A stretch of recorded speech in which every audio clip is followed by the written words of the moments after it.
Today, I want to cut through the noise and get to the truth behind Sir Keir Starmer's latest grandstanding on defence spending. Because in my opinion, what we're witnessing isn't a bold new vision for Britain's security, it's yet another smokescreen to distract from the mess this government is making elsewhere. Hello, I'm Alex Armstrong and this is GBN Originals. Right, let's set the scene. Today, Starmer stood in front of the cameras, chest all puffed out, talking tough about war fighting readiness with a bunch of people from his factory standing behind him looking as bored as ever. But he promised new attack submarines, billions for warheads, and a whole raft of shiny military investments. The headlines scream that Britain is preparing for war, that we're on the brink of World War III, that the threat from Russia is so grave, we need to throw everything at it right now. But ask yourself, why now? Why this sudden urgency? Is it really about defending Britain, or is it about defending Starmer's own reputation as his other promises unravel? And let's not forget his record low approval ratings. This is the same Prime Minister who just days ago was forced into a humiliating U-turn on winter fuel payments for pensioners, wasn't he? He said those cuts were the right thing to do. But the backlash was so fierce, he's now scrambling to restore them. And what about his so-called mission to smash the gangs? Well, we've been hearing that tough talk for 10 months now. But the boats just keep on coming. The gangs are thriving and the British public is still waiting for a single gang to be smashed. And if anything, we're seeing record crossings across the channel. We hit our daily record high for the third time this year, 1,200 migrants just a few days ago. So what does Keir Starmer do? He just changes the subject, doesn't he? He ramps up the rhetoric on defence, hoping you'll forget about the broken promises, the economic mismanagement and the utter failure to get a grip on illegal migration. How can he claim that we're on war footing when our borders are having thousands of people come into them porously almost daily? Ridiculous. Well, here's what Starmer actually announced. Up to 12 new nuclear-powered attack submarines built under the AUKUS project. That's the joint platform between the UK and Australia. 15 billion for the sovereign warhead programme, supporting supposedly 9,200 jobs. 6 new munitions factories creating 1,000 jobs and 1.5 billion for military housing. It does sound impressive, right? But let's dig a little deeper and you'll start to see those cracks, of course. Starmer refuses to commit to a date for hitting his 3% GDP defence spending target. He says he won't indulge in fantasy politics by giving a timeline.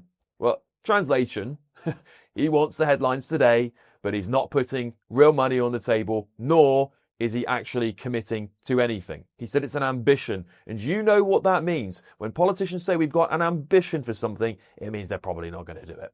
And while he talks tough about war fighting readiness and the threat from Russia, he admits he very much hopes Britain won't have to go to war. He says we need to prepare but can't ignore the threat. Well, what is it then? Which one? Are we really on the brink of war, or is this just political theatre? I think I know the answer to that.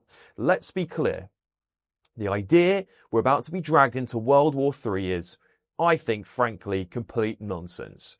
Yes, the world is a bit unstable at the moment. Yes, of course, Russia is a threat. But the reality is that most of this is posturing. Starmer knows that fear sells, and he's using it to distract you from his failures at home. Look at the polling. Yes, a majority of Britons say they think World War III is likely in the next 5 to 10 years, but that's not just because of any real imminent threat. It's because politicians and the media keep telling them to be afraid. It's a self-fulfilling prophecy, isn't it? Designed to keep you looking over your shoulder while the government gets away with not delivering on the issues that really matter to you, the ones that you voted for. Well, here's the truth. Starmer's government is struggling. The economy is flatlining. The boats are still coming in their droves. The cost of living crisis is biting just as hard as ever. And every time the pressure mounts, the Prime Minister finds a new bogeyman to blame, doesn't he? Can't fix the NHS? Blame the Russians. Can't stop the boats? Blame the criminal gangs. Then quietly admit your plan isn't working at the end of it. Can't balance the books? Announce a big new defence spending plan, but don't say when or how you're going to pay for it. It's classic misdirection, and the British public deserve better, but you also know better by now, don't you? Let's talk about that smash the gangs promise for a start. Starmer's made it his personal mission to take down the so-called people smuggling networks. He talked tough, sent out press releases and promised action, but what's actually changed? The gangs are still operating, the numbers are just going up and up and up, and the government strategy is all talk, no results. Meanwhile, the focus on defence spending gives Starmer a convenient way to avoid the uncomfortable questions about why his plan isn't working. He wants you to think he's strong on security, but the reality is he's just weak on delivery. The story that matters is this. Starmer is using defence spending as a smokescreen to cover up his failures on immigration, the economy and the cost of living. He wants you to be afraid because fear is easier to manage than anger. Earlier today on Britain's Newsroom, we discussed this. Take a look at this clip.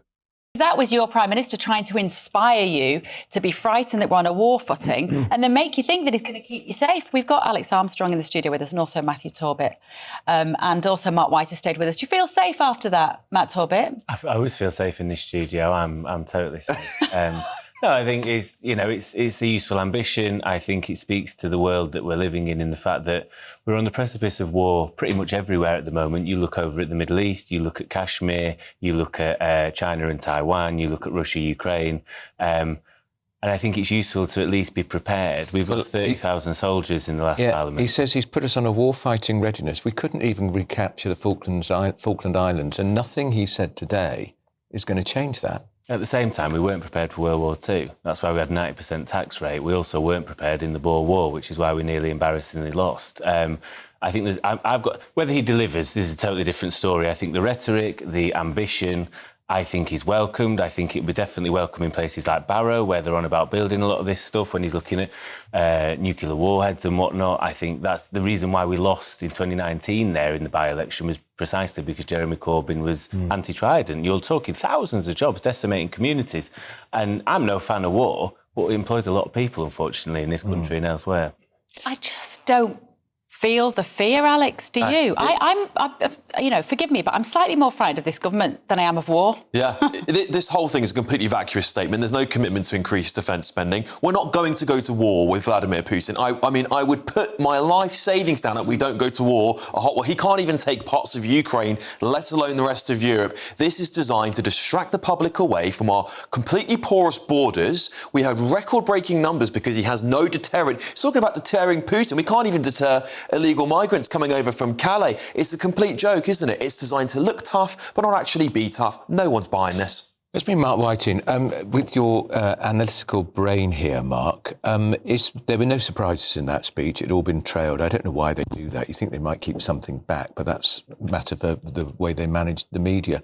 Will anything in that blueprint review make Vladimir Putin and the Kremlin think, oh, Britain's emerging as a real serious threat to my ambitions, if he does indeed have ambitions of further expansion? I don't think Vladimir Putin looks at the UK as a significant threat. No. NATO, of course, he does. Yeah. And that's why you've got the Prime Minister there emphasising how in everything we do, we need to do it with NATO. It's about that alliance that is the threat that Putin would take seriously. But can you indulge me for a second? I just want to rant at one thing, which is this trend that we've got to stop of putting these poor workers behind a politician when they do these press conferences. These people are hostages. Yeah. None of them want to be there. You're right. They are bored out of their minds. But it's just this backdrop that every politician now seems to think they have to do. Stop it, please. To be fair, though, our inbox would suggest that it was the most entertaining part of that speech because our viewers are watching the people in the background and watching their reaction. Completely and utterly bored. I mean, even his own defence secretary was looking at his shoes. He was so bored. And the thing is, would you be courageous enough as an employee in a firm like that to not clap at the end when everybody else says, when the boss says clap? Because my instinct would be, absolutely not. But then you're in trouble. Well, indeed. It's got to stop. Yeah. Please stop. Matthew, you've worked with politicians. This is a really intensely irritating new trend, isn't it? I've not liked it ever since. I sort of get it, you know, the workers are behind. Who started it? It's an American thing, really, wasn't it, originally? Probably. I always remember there was a famous picture at Conservative Party conference. I don't know if Grant Shapps was party chair many moons ago, and he had a load of people in exactly the same T-shirt, and it looked like something out of 1984. Yeah. It was terrifying. The one where it all went wrong was Priti Patel in the West Midlands, and there was 2 rows of police people behind her. And it was that hot, one of them passed out while she was giving the speech. And ever since then, I thought, this is terrible, because people are going to be bored, they're going to be looking at the shoes, they might need the toilet, you know, they don't believe you. I imagine... He might have expired because he was bored.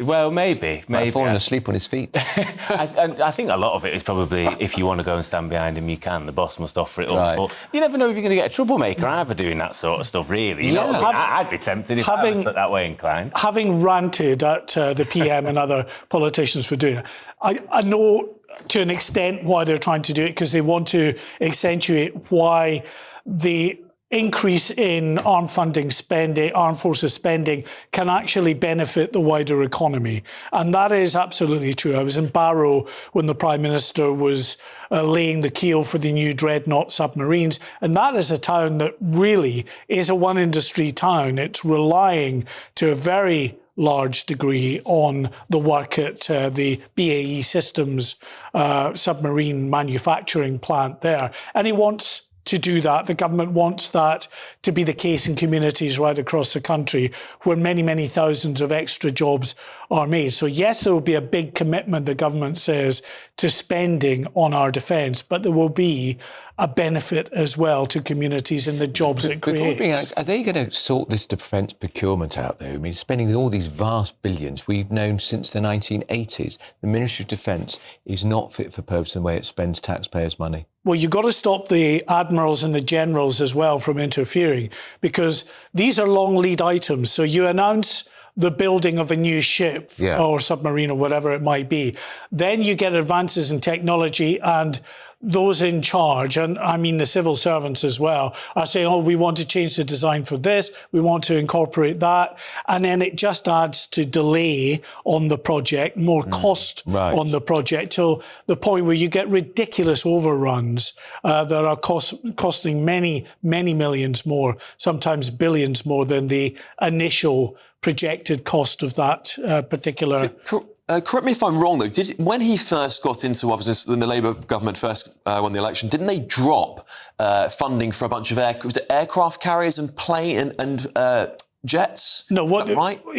Yes, that's half right. Basically, a Type 23 frigate that was past its best, they say beyond repair, was decommissioned. What we did get rid of, though, is our 2 landing support ships, HMS Albion and HMS Bulwark, which is part of the Royal Marine's strategic operational landing platform. They rely on those to go into a war theatre. So they've been scrapped because we're told that, you know, only one was operating at any given time, and actually they're not really needed when they were needed. Yeah. This is the thing, isn't it? It's sort of take away, give some back, take away, give some back, and then try and spruce up some new policy to make it look like we're spending more on defence spending, when actually, you know, we're only committing to not that 3% which we promised we would do. It now, well, it's an ambition again, which is another word for saying we're not going to do it. What I did think was really interesting, though, was that mention of Reform UK again. There's no mention of the Tories in there. It's straight attack onto Nigel Farage and spending. Just goes to show, doesn't it? He's running scared of reform in Scotland. Yeah. But Britain deserves more than fear, doesn't it? We deserve honesty, accountability, real solutions and transparency from our government. Above all, The Prime Minister needs to remember that leadership isn't about headlines, it's about results. So the next time you hear Keir Starmer talking tough about defence, ask yourself this. What is he really trying to hide? Because while he's busy posturing on the world stage, the problems at home here in the United Kingdom are only getting worse. And this is a Prime Minister who's already spent 25% of his premiership abroad. Bear that in mind. Don't be distracted by the smokescreen and mirrors. Demand answers. Demand action. I've been Alex Armstrong. Don't forget to subscribe to the GB News YouTube channel for more.